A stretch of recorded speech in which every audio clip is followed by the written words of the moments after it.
3 मार्च होली है और चंद्र ग्रहण है। इस दिन गाय को बस एक चीज खिला देना, आपको 7 पुष्पों तक धन की कमी नहीं मिलेगी। 3 मार्च की रात आसमान में जो दृश्य दिखने वाला है वह कोई साधारण खगोलीय घटना नहीं है। यह वह रात है जब ब्रह्मांड की सबसे रहस्यमयी और विनाशकारी ऊर्जा हमारी धरती से टकराने वाली है। ज्योतिष और तंत्र शास्त्र में चंद्र ग्रहण को एक ऐसा समय माना जाता है जब ब्रह्मांड के सारे अदृश्य द्वार खुल जाते हैं। इस दिन किया गया एक छोटा सा उपाय भी 1000 गुना ज्यादा फल देता है और अनजाने में की गई एक छोटी सी गलती आपकी आने वाली पीढ़ियों तक का विनाश कर सकती है। क्या आपने कभी सोचा है कि क्यों कुछ घर हमेशा धन से भरे रहते हैं और कुछ घरों में कितनी भी मेहनत कर लो पैसा टिकता ही नहीं? इसका सीधा संबंध हमारे कर्मों और ब्रह्मांड की इस रहस्यमयी चाल से जुड़ा है।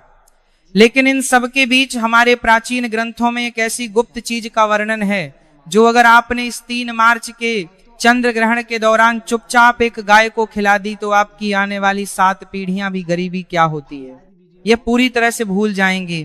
धन की देवी माता लक्ष्मी आपके घर में स्थायी रूप से वास करेंगे और राहु केतु जैसे क्रूर ग्रह भी आपके सामने घुटने टेक देंगे।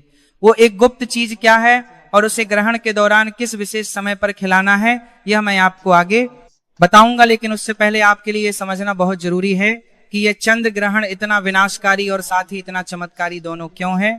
जब भी चंद्र ग्रहण लगता है तो ब्रह्मांड में एक बहुत बड़ा उथल पुथल मच जाता है। विज्ञान इसे केवल सूर्य, पृथ्वी और चंद्रमा की एक सीध में आने की घटना मानता है, लेकिन हमारे जक्षी मुनियों ने हजारों साल पहले ही यह देख लिया था कि जब राहु अपनी काली छाया से चंद्रमा को ग्रसता है तो धरती पर मौजूद हर जीवित पात्राओं रानी की मानसिक और आर्थिक स्थिति पर बहुत गहरा असर पड़ता है। चंद्रमा हमारे मन का, हमारी भावनाओं का और हमारे घर में बहने वाले धन का सीधा कारक है। जब चंद्रमा ही पीढ़ा में होता है तो इंसान की सोचने समझने की शक्ति कमजोर पड़ जाती है। लोग गलत फैसले लेते हैं, घरों में बिना बात की लड़ाई झगड़े शुरू हो जाते हैं और सबसे बड़ा असर हमारे घर की तिजोरी पर पड़ता है। अब आप सोच रहे होंगे कि आखिर राहु और चंद्रमा की इस दुश्मनी का हमारे घर के पैसों से क्या लेना देना है। इसके पीछे एक बहुत बड़ी और रहस्यमय कथा जुड़ी हुई है जो सीधे समुद्र मंथन के समय काल से आती है। जब देवता और असुर मिलकर क्षीर सागर में समुद्र मंथन कर रहे थे तो उसमें से 14 अनमोल रत्न निकले थे। उन रत्नों में से एक साक्षात माता लक्ष्मी थी और एक भगवान धन्वंतरी थे जो अपने हाथ में अमृत का कलश लेकर प्रकट हुए थे।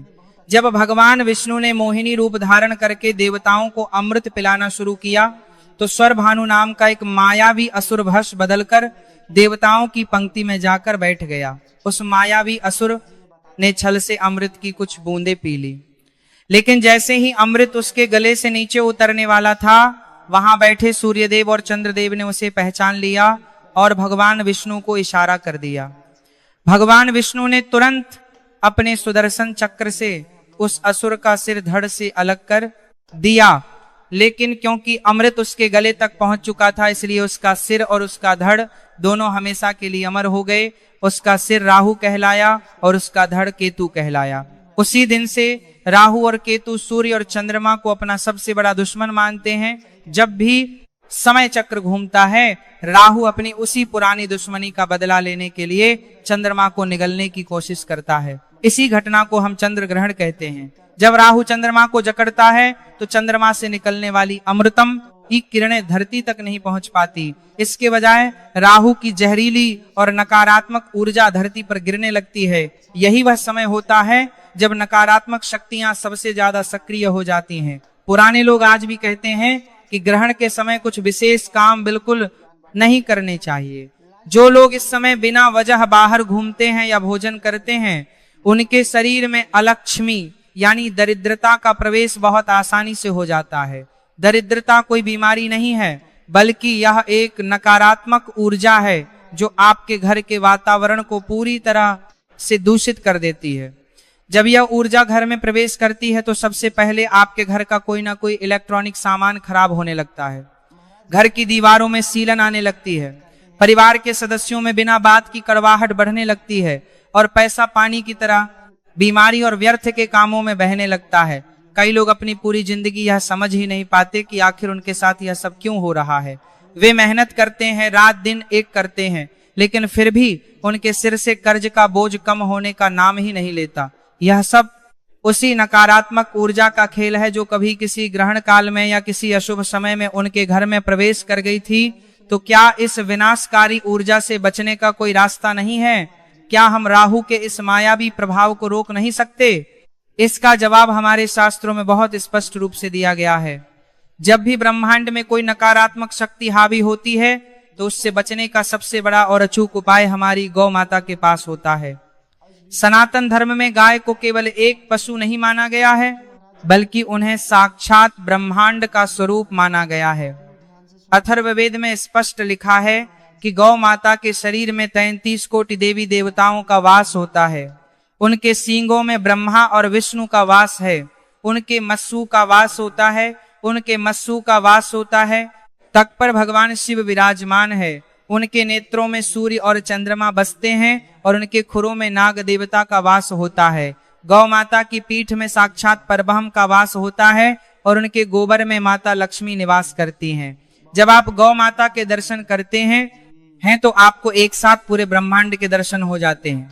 अब जरा ध्यान से सोचिए, जब राहु चंद्रमा को निगल रहा होता है और चंद्रमा पीढ़ा में होता है, उस समय चंद्रमा की ऊर्जा बहुत क्षीण हो जाती है, लेकिन गौ माता के नेत्रों में साक्षात चंद्रमा का वास है जो कभी भी राहु के प्रभाव में नहीं आ सकता। गौ माता की आभा, उनका ओरा इतना शक्तिशाली होता है कि दुनिया की कोई भी नकारात्मक ऊर्जा उनके आसपास भी नहीं फटक सकती। यही कारण है कि प्राचीन काल में जब भी ग्रहण लगता था तो श्री मुनि और राजा महाराजा सबसे पहले गौशाला की तरफ दौड़ पड़ते थे। वे गौ माता की सेवा करते थे क्योंकि वे जानते थे कि यही वह एकमात्र सुरक्षा कवच है जो उन्हें हर प्रकार की विपत्ति से बचा सकता है।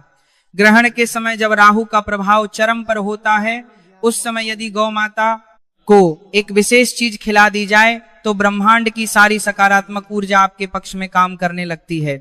गौ माता के भीतर मौजूद 33 कोटि देवता तृप्त हो जाते हैं और आपके ऊपर से हर प्रकार का ग्रह दोष, चाहे वह 7.5 हो, ढैया हो या राहु केतु की महादशा हो, सब कुछ शांत हो जाता है। अब आप जरूर सोच रहे होंगे कि आखिर वह कौन सी गुप्त चीज है जिसे इस 3 मार्च के चंद्र ग्रहण के दिन खिलाना है।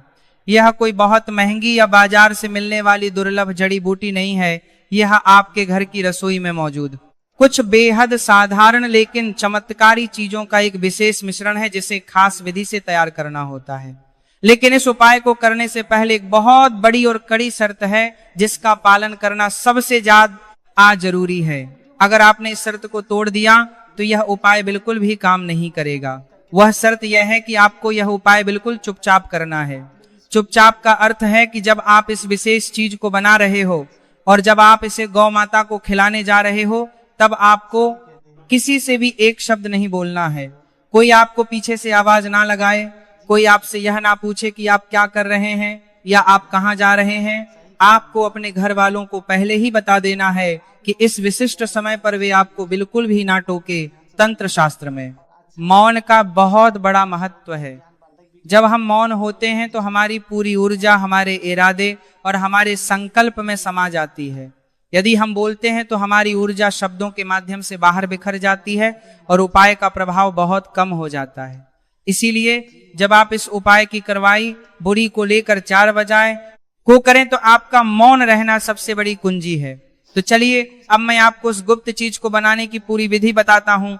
आपको चंद्र ग्रहण शुरू होने से पहले ही, जब सूतक काल चल रहा हो या सूतक लगने से पहले का समय हो, तब आपको अपने घर की रसोई में जाना है।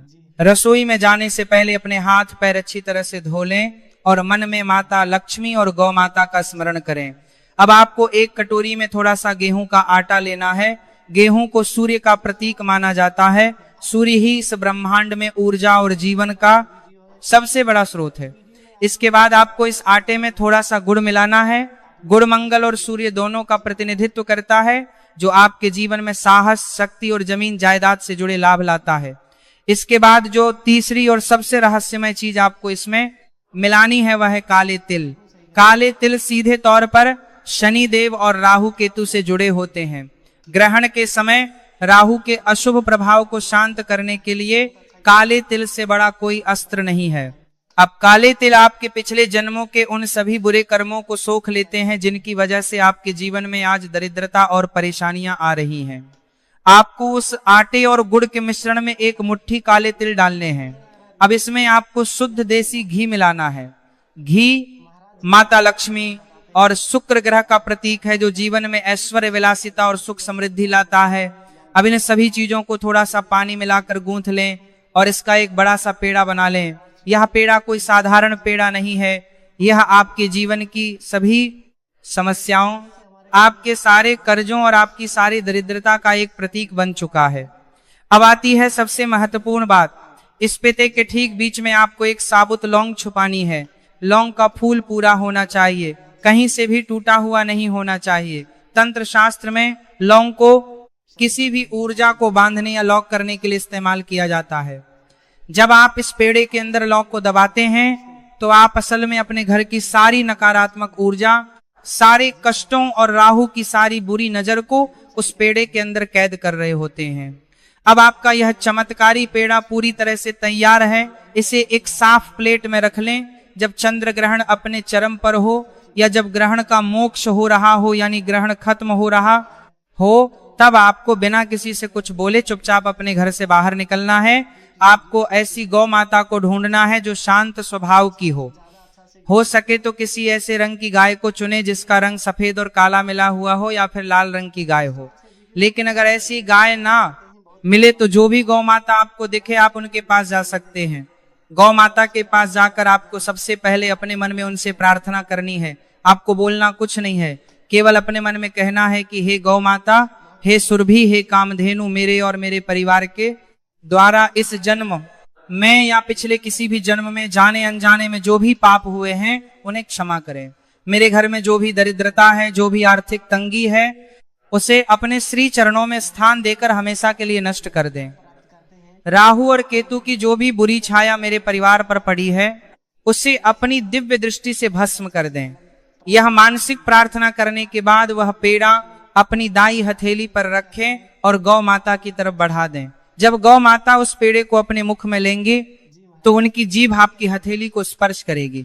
शास्त्रों के अनुसार जब गौ माता की जीभ किसी मनुष्य की हथेली को स्पर्श करती है तो उस मनुष्य की हथेली खाओं में मौजूद सारे दुर्भाग्य, सारे मृत्यु योग और सारे दरिद्र योग उसी क्षण मिट जाते हैं। गौ माता की जीभ में इतनी अद्भुत शुद्धिकरण शक्ति होती है कि वह आपके भाग्य के पन्नों को दोबारा लिख सकती है। जब गौ माता उस पेड़े को चबाकर खा लेंगे तो इसका अर्थ है कि उन्होंने आपके सारे कष्टों को उस लौंग के साथ चबाकर नष्ट कर दिया है और काले तिल के रूप में आपके सारे पापों को भस्म कर दिया है। पेड़ा खिलाने के बाद गौ माता की पीठ पर बहुत प्यार से अपना हाथ फेरे। उनकी पीठ पर हाथ फेरने से आपके शरीर में एक बहुत ही दिव्य और सकारात्मक ऊर्जा का संचार होगा। आपको अपने मन में एक अजीब सी शांति और हल्कापन महसूस होगा, जैसे आपके सिर से कोई बहुत बड़ा बोझ उतर गया हो। इसके बाद गौ माता के खुरों के पास की थोड़ी सी मिट्टी उठाएं और उसे अपने माथे पर लगा लें। यह मिट्टी किसी भी महंगे रत्न या ताबीज से 1000 गुना ज्यादा शक्तिशाली है। यह आपके लिए एक अभेद्य सुरक्षा कवच का काम करेगी। इसके बाद बिना पीछे मुड़कर देखे चुपचाप अपने घर वापस आ जाए। घर आकर अपने हाथ पैर धो लें और यदि संभव हो तो स्नान कर लें। यह पूरा उपाय देखने और सुनने में भले ही बहुत साधारण लग रहा हो, लेकिन इसके पास देखना पीछे जो ज्योतिषी और आध्यात्मिक विज्ञान छिपा है वह अचूक है। जब आप इस उपाय को पूरी श्रद्धा और विश्वास के साथ करते हैं तो ब्रह्मांड की कोई भी शक्ति आपके जीवन में धन के प्रवाह को नहीं रोक सकती। माता लक्ष्मी को आपके घर आना ही पड़ता है। आप देखेंगे कि इस उपाय को करने के कुछ ही दिनों के भीतर आपके जीवन में बहुत बड़े और सकारात्मक बदलाव आने शुरू हो जाएंगे। जो धन रुका हुआ था वह अचानक से वापस आने लगेगा। यदि आप व्यापार करते हैं तो नए ग्राहक और नए अवसर आपके सामने खुद चलकर आएंगे। यदि आप नौकरी में हैं तो आपकी पदोन्नति के रास्ते अपने आप खुलने लगेंगे।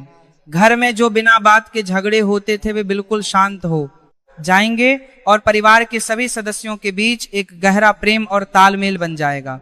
सबसे बड़ी बात यह है कि यह उपाय केवल आपको ही फायदा नहीं पहुंचाएगा, बल्कि आपकी आने वाली पीढ़ियों के लिए भी धन और समृद्धि के मार्ग खोल देगा।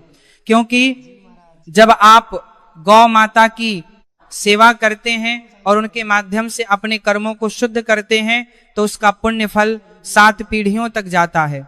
आपके बच्चों को और उनके बच्चों को कभी भी उस तरह के संघर्ष का सामना नहीं करना पड़ेगा जो आपने अपने जीवन में देखा है। यह गौ माता का आशीर्वाद है जो कभी खाली नहीं जाता। इसलिए इस 3 मार्च के चंद्र ग्रहण को ऐसे ही व्यर्थ ना जाने दें। यह समय बार बार लौट कर नहीं आता। ब्रह्मांड आपको एक बहुत बड़ा अवसर दे रहा है अपने भाग्य को अपने हाथों से बदलने का। अपने मन में कोई संदेह ना रखें। जहां संदेह होता है वहां चमत्कार कभी नहीं होते। पूरी निष्ठा, पूरे विश्वास और पूर्ण समर्पण के साथ इस गुप्त उपाय को करें। याद रखें, आपको यह सब बिल्कुल चुपचाप करना है। जब गौ माता आपके उस विशेष पेड़े को स्वीकार कर लेंगे तो समझ लीजिएगा कि ब्रह्मांड ने आपकी प्रार्थना सुन ली है, आपके जीवन से जुड़ी हर वो प्रार्थना सुन ली है और वही मतंताप को स्वीकार करना है। याद रखें, रेशानी जो आपको रात में सोने नहीं देती, जो आपको अंदर ही अंदर खा रही है, वह बहुत जल्द खत्म होने वाली है। बस अपने कर्मों को शुद्ध रखें, किसी का बुरा ना सो, और जब भी मौका मिले बेजुबान जानवरों की मदद जरूर करें, क्योंकि ईश्वर हर जगह मौजूद है और वह अक्सर इन्हीं बेजुबान जीवों के रूप में हमारी परीक्षा लेने आते हैं। गौ माता की सेवा से बड़ा इस कलयुग में कोई दूसरा धर्म नहीं है। इस ग्रहण काल में अपने मन को शांत रखें, क्रोध से बचें, किसी से विवाद ना करें और जितना हो सके अपने इष्ट देव के मंत्रों का मानसिक जाप करते रहो। ग्रहण का समय डरने का नहीं, बल्कि खुद को आध्यात्मिक रूप से मजबूत करने का समय होता है। जब आप अपनी आंतरिक ऊर्जा को जगा लेते हैं तो बाहर का कोई भी ग्रह गोचर, कोई भी ग्रहण आपका कुछ नहीं बिगाड़ सकता। आप खुद अपने भाग्य के रचयिता बन जाते हैं। तो तैयार हो जाइए इस 3 मार्च की रात के लिए, जब आप एक छोटे से पेड़े और गौ माता के आशीर्वाद से अपने जीवन की सबसे बड़ी जीत हासिल करने वाले हैं। दरिद्रता को हमेशा के लिए अपने घर से विदा करने का समय आ गया है। इस महा उपाय को करें।